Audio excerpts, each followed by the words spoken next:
Assalomu alaykum hurmatli obunachilar. Bugun sizlar bilan son suyagi boshasi aseptik nekrozi, mishelkalar, ya'ni o'sha son suyagi katta boldir suyaklarda ham bo'ladi. Mishelka, ya'ni o'sha do'mboqcha deyiladi o'zbekchada. O'sha qismlardagi aseptik nekrozlar ham kuzatiladi. O'shalarni davolash konservativ.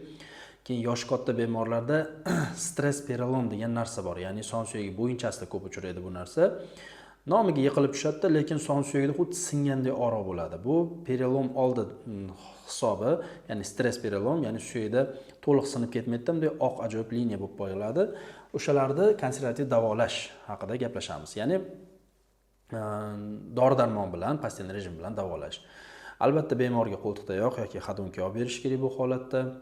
Bemor nagruzkani absolyutni cheklashi kerak. Dori-darmonlardan bo'lsa, quyidagilar ketadi. Nol baza yoki bilamiz buni tarkibi pantoprazol yoki navuzome uni tarkibi esomeprazol. Shunga o'xshash dorilar albatta taklif qilinadi agar bemorda gastrit, o'sha jig'ildon qaynashi, xullas oshqozonda muammolar bo'ladigan bo'lsa. Chunki bu yerda og'riq qoldiruvchilar va kalsiylar beramiz, ular jichcha oshqozonda bezda qilishi mumkin. Agar bemorimiz oshqozonda muammo bor bo'lsa, albatta nol baza yoki navuzome shunga o'xshash dorilar taklif qilamiz. Agar yo'q bo'lsa, yo'q. Mayli, shart bas. Vitamin D3 500 yozilib qolibdi. O'zi asli 5000, to'g'rilab qo'yamiz sirazi.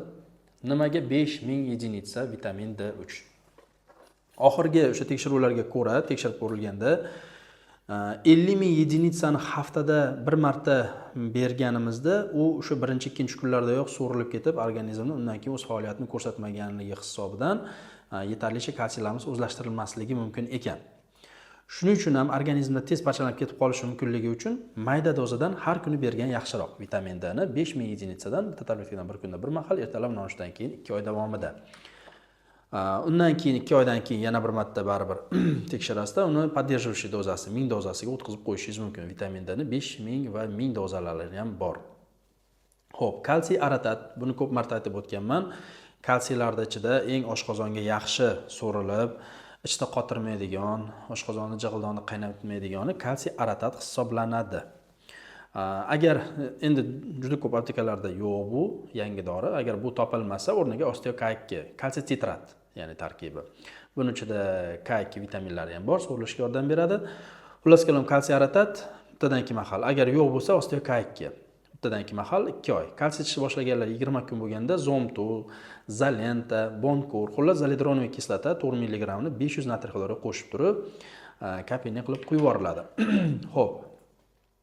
Juda ko'pchilik vrachlarimiz zalidronoviy kislotani 1 yilda 2 marta yoki hafta aralatib 2 marta 3 marta baravariga quydirib yuborishadi.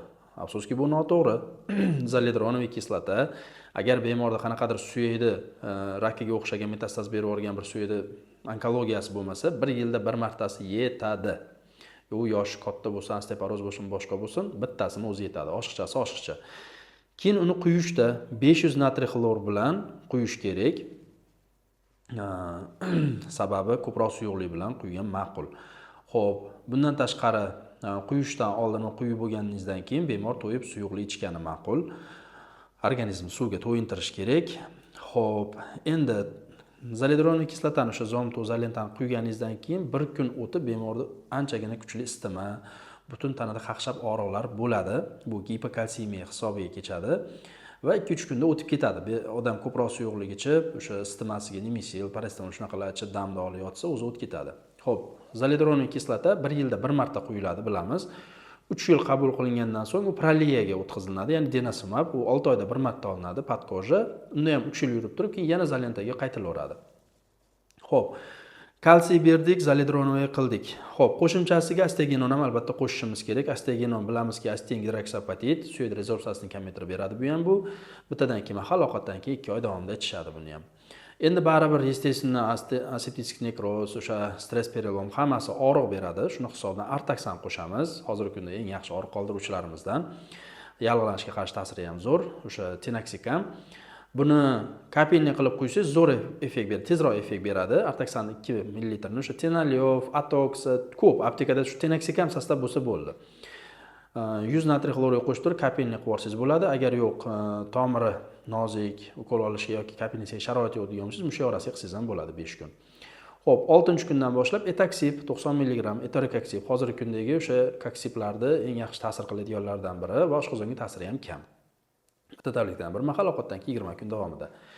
Xo'p, endi og'riqdan baribir odam tirishib turadi. Buni holatga Kepleron, Muskamet, o'sha bitta dori kelasi, keyin Midakalm berishingiz mumkin. Shu ta'siri bunga yaqin bo'lgan. Bir mahal ovqatdan keyin musha orasiga 6 kun qilib tursangiz bo'ladi. Xo'p, endi qilgan kalsiylarimiz hammasi qonga yaxshi so'rilib olishi uchun albatta enoksiparin, Flenox 0.4 dan bir mahal teri ostiga 5 kun. Agar bemorda o'tkir qon ketish belgilari bo'lmasa, ya'ni gemoroydan, burundan, oshqozondan qon ketib turgan odam bo'lmasa yoki qon ketgan odam bo'lmasa, albatta buni qilsa zo'r bo'ladi. Ya'ni ham kalsiylarimiz zo'r so'rilib oladi. Undan keyin 6-kundan boshlab Xarelto, Rivaroxaban 10 mg agar bemor bir 70-80 kiloli odam bo'lsa, agar bemorimiz 100 kilodan oshiqli o'sha govdali odam bo'lsa, Xareltoning 15lisini qilsak bo'ladi, Flenoxni ham 0.6sini qilsak bo'ladi. Xo'p, uni Xareltoni bir oy ichishadi, undan keyin esa Clopidogrel 75 mg. Bilamiz, Trombapol, Cardiamagnil hammasi asetilsalitsilik kislota ular oshqozonga ta'sir qilishi mumkin. Clopidogrel bo'lsa hech qanaqa oshqozonga ta'siri yo'q. Shuning uchun Clopidogrel bergan ma'qul bemorlarga. Kurantil ham qo'shimcha o'sha qonni suyultirish uchun tabletkadan 2 mahal ovqatdan keyin bir oy berib turiladi. Aytib o'tganimdek boshida qo'ltiqda yog'lar 3 oydan keyin qayta MRT qilib ko'rib olinadi, lecheniyamiz effekti qanchalik bo'lganligini. Xo'p, bu lecheniyamiz bu standart hamma uchun birday mos keladi degan variant emas. Hamma uchun individual yondashgan ma'qul.